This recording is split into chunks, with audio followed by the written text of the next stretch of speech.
Greetings viewers and welcome back. As stated previously, I'm going to cover washes in this video. I was actually going to save this for the later series when I get into the advanced techniques, but washes are so simple to use compared to the drastic improvement they have on your paint job that I figured it might be kind of important to put it in here now so you can kind of start working on it and getting your technique down and working it into your paint scheme on even your very first army, which again, they definitely have a drastic improvement and make your models look a lot better than they could if you don't use washes. The washes that you see in front of you are from Citadel. These are the ones that I use. A lot of people out there make their own, or they use inks or other kinds of things to do the same effect and just different variations. But again, this is a basic introduction to washes. Again, I'm going to kind of give you the simple idea of how they work and some techniques you can use to apply them to your models and your paint schemes. And then you can kind of branch out from there and decide on your own if you want to kind of dabble a little bit in using inks and different techniques, or perhaps different brands, or creating your own. So again, these are the main ones that I use. As you can see, the Griffin Sepia here and the Devlin Mud are the main ones that I use. Even for my Tyranid army, I stick with just the Sepia, but I use both of these on my Chaos army. And then I have all the other colors that are available from Citadel, and I kind of work those in just as needed, and I'll kind of show you an example of that. So I'm going to put these aside real quick.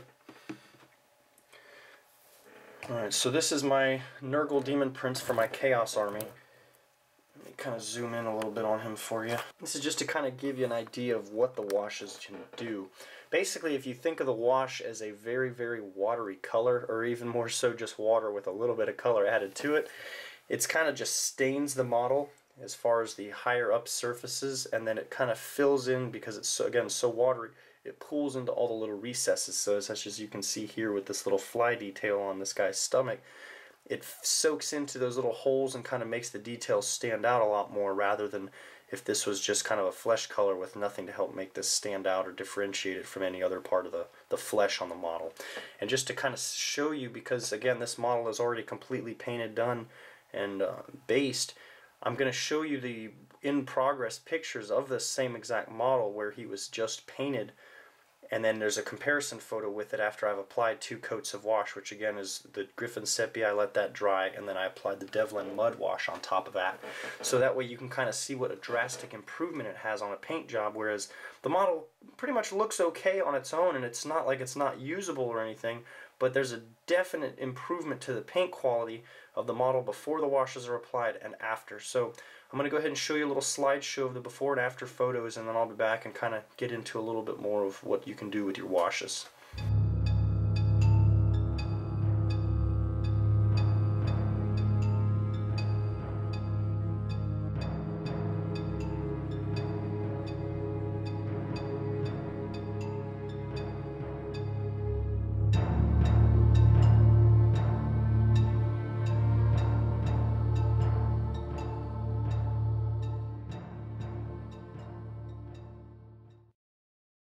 So as you can see, washes have a definite improvement on the paint quality. Again, there's nothing wrong with having simply just painted models with no washes on them, but the washes definitely make the details stand out and kind of make things pop a little bit more, so you can see a lot more of the details in the model.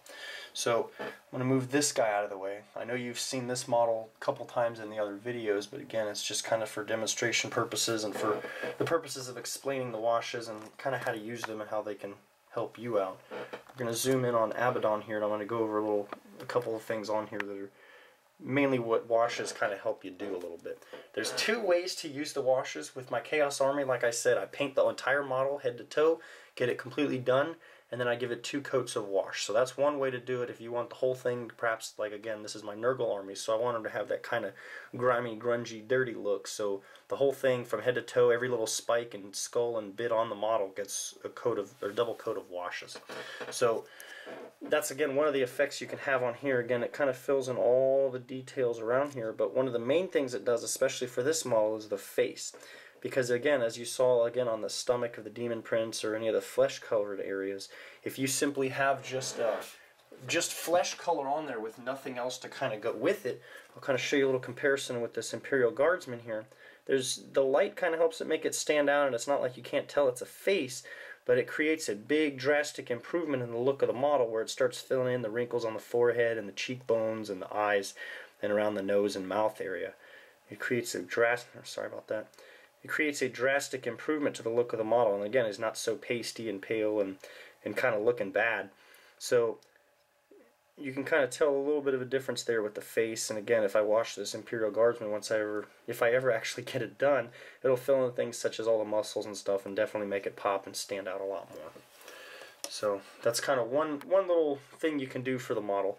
As you can see, the skulls on this base here, I mean, they look like genuine skulls, and simply all I did was color them bleached bone, and again, the 2 coats of washes over it help fill in the little eyeballs and nose and stuff and make them stand out, and kind of fill in the little rough areas and the little dimples in the skull and kind of make them look a lot better. And that is in comparison to the way I used to paint skulls. This is one of my Chaos Space Marines when I very first started learning how to even put models together and paint. This thing still has all the mold lines on it. The skulls, I think, look terrible. They're plain white, so they're very, very bright. And then I did my best not to slop black paint everywhere, filling in the eyes, the nose, and the little areas on the teeth, which, again, the washes help you out a lot in that area. You just slap it on the skull, let it fill in the details, and it does all the work for you. That's why they are so easy to use. You just dip your brush in it, wipe it on there, and it again does all the work. So whereas several of these models with the skulls, I kind of ruined them a little bit, getting black paint all over it. I put too much paint, it gushed out everywhere and got all over the place, and gave me a little bit of frustration and headache. Where now I can just paint the skull bleach bone, color it with some washes, and it does, again, all the work for me. I don't have to worry about going back and doing touch-up or fixing anything. All the skull's pretty much done for me.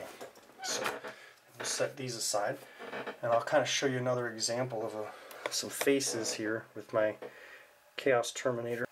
Alright, so we got our Chaos Terminator here. This is the little Forge World Death Guard Terminators. Let me get these arms off of here so you can see a little bit better. So you can see his face, again, kind of the same thing with Abaddon. You get everything painted up, and when you put the washes on there, it makes it kind of stand out a little bit. He's got the little rotting head on top, where you can kind of see the flesh color and the eyeball popping out and all that.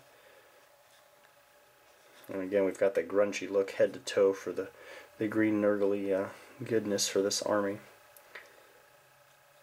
Again, the washes pretty much do all the work for you. This is just another kind of general comparison to what the models look like. Kind of the same thing as the Demon Prince. I gave them 2 coats of wash. This would be what the model looks like before the washes, and this is an after look.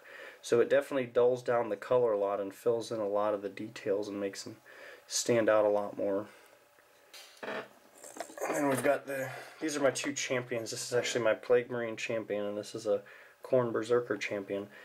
The Berserker was actually painted white with gold trim first before the same double coating of the washes. So it definitely gives the white a very grungy, dulled down, dirty look.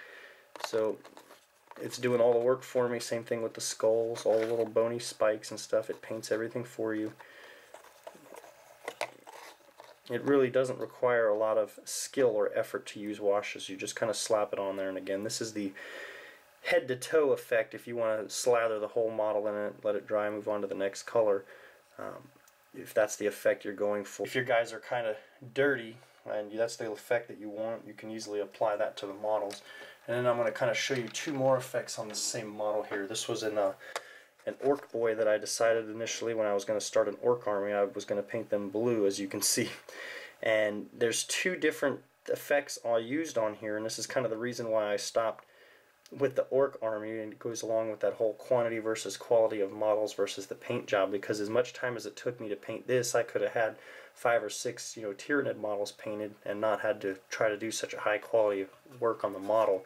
So as you can see, I painted this Orc blue instead of the standard green color, but you can kind of still use the same techniques if you say you're painting Orcs and you want to paint them green, or even any other color for that matter. For this particular model, I just found all the fleshy areas that were showing, which basically in this case were just the face and the arms, and he doesn't really have any belly or back sticking out, so I just had those 3 areas to look at in terms of coloring the back of the neck. And pretty much after I primed the model white, I base coated just the arms and the face area blue, so I didn't worry about coloring the whole model because I was trying to work on it in sections, because in this case I didn't want the same effect from the wash from head to toe. I only wanted it in specific areas. So once I painted the arms, the head blue, I gave it a sepia wash color over the blue. And again, as you saw from the flesh before, even from the pink color, it's the same thing. Rather than having this all one solid color, you can now see all the muscle definitions and everything kind of stands out in between the fingers, and same thing in the face and the nose and chin area. Once the sepia wash dried, because if you just apply a blue over a blue, it's not really going to show up or stand out at all. Putting the sepia wash on there kind of gave it something to stick to. It filled in the areas just enough that when I put the blue wash over it, I have the Asserman Blue Citadel wash, just as I showed you earlier, put that over the yellow on here, or the sepia, it kind of gave it something to stick to, something to contrast with, and then once it filled in those little gaps in the muscles and the face and hands and all that again, it had, again, something to stick to, something to contrast with, and then made it darker and actually made it stand out a lot more, yet it was still the same color. I didn't use black or anything else, which would have kind of dulled down the blue color a lot more and made it a little bit more darker, which, again, if that's an effect you're going for, there's nothing wrong with that. But if I want the blue to stand out, or again, in the case of the green, you could just wash it with the sepia color and then just use the Thraka green wash, and it'll give you the exact same effect, just for the complementary color of the blue, green versus the blue that I have here on this model. Again, something else that I wanted to show you on this particular model is the effect on the metal. You can use washes to kind of give a basic rust effect rather than trying to create, a rust effect on a sword or some tank treads or armor or whatever it is you desire to make look rusty and crusty. You don't have to sit there and stipple on 4 or 5 colors and keep retrying it over and over. Rust is a very hard effect to achieve sometimes, especially if you're still a new painter. However, using washes can kind of help you get there a little bit quicker, give you the effect you want. Once you've got your models caught up and your army set where you want it, you can start again branching out, working on advanced techniques. This particular head on the little choppa here, and then his slugga, you can see it's kind of like a little crusty, old, dirty metal effect. And for this, after I painted everything else, and again, I washed the leather colors separately. Black, you don't really have to worry about washing over because it doesn't really typically show anything because it's black. So all the metal bits on here, same thing with his armor plate on his chest and his little toe portion of his boots, received a black wash, which is the, what was it called? Badab black, sorry. Put a Badab black wash over all the metal parts on here. Once that dried, then I used the Griffin Sepia over that, and it kind of gives it that little crusty metal kind of dingy look where it's not quite rusty, but it's kind of working its way there. And even if you were to not use the sepia wash, you could use the Devlin mud, and that would again make it a little bit more darker and drastic and a lot more rusty and dirty look. So that's just the way that you can use it independently of going ahead and slapping the entire model in a coat of wash, where if you don't want certain things a certain color, you want it to stand out a little bit more. Even again, this fur lining on his hat was painted I believe it was that same bleached bone color, and all I used was a sepia wash on it just to make the little ridges and the little fur portions there stand out a little bit, because again, I didn't want this whole model washed the same color because it wouldn't have achieved the same exact effect that I was looking for. So it's just some basic ideas of things you can use your washes for, or how to use them. It's very simple. It's like dipping your brush in water, except you're just kind of spreading it around on the model. Unfortunately, I didn't have any models in the process of needing to be washed right now, otherwise I would definitely have one available to show you, and I would show you on camera how to use the wash. But again, it's a very simple technique.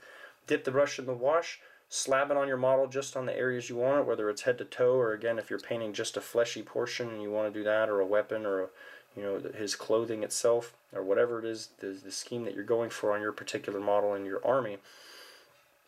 You just wipe it on there. The only thing you want to be cognizant of is if you're too rough with it, you'll kind of aerate the wash a little bit and create bubbles. You don't want to see any bubbles in your wash, because when it dries, it'll actually leave a visible ring there.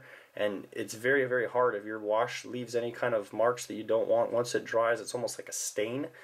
You can't really cover it up. No matter how many times you put more wash over it, it's still going to show through, because the wash is going to spread out around that thin layer, and you're still going to see that pronounced ring or something from the bubbles. So typically while you're washing, all you have to do, if you're getting into some of these little recessed areas, such as the ejection port on the gun or in the barrel, or somewhere in between the fingers or the muscle grooves, again, if you're maybe being a little rough, or it just decides it's going to have bubbles on its own, you just give it a quick blow. You just kind of get the bubbles on there and give it a quick blow, and typically that'll get the bubbles off and get them out of your way, and you don't have to worry about it. You can keep moving on to the next area. So just kind of keep that in mind when you're using your washes. I've shown you several examples of how the washes can kind of help improve your models and what they can do for you. Playing with it on your own is going to get you the precision technique you may need to have the washes applied to your model. So hopefully you found this video helpful. Please leave a comment below if there's anything else you'd like to see, or perhaps want me to wash a model for you on camera just so you can get the technique down. If you found this video useful, please like the video, and I'll see you in the next video where I'm going to cover basing your models. Thank you for watching, and see you in the next video.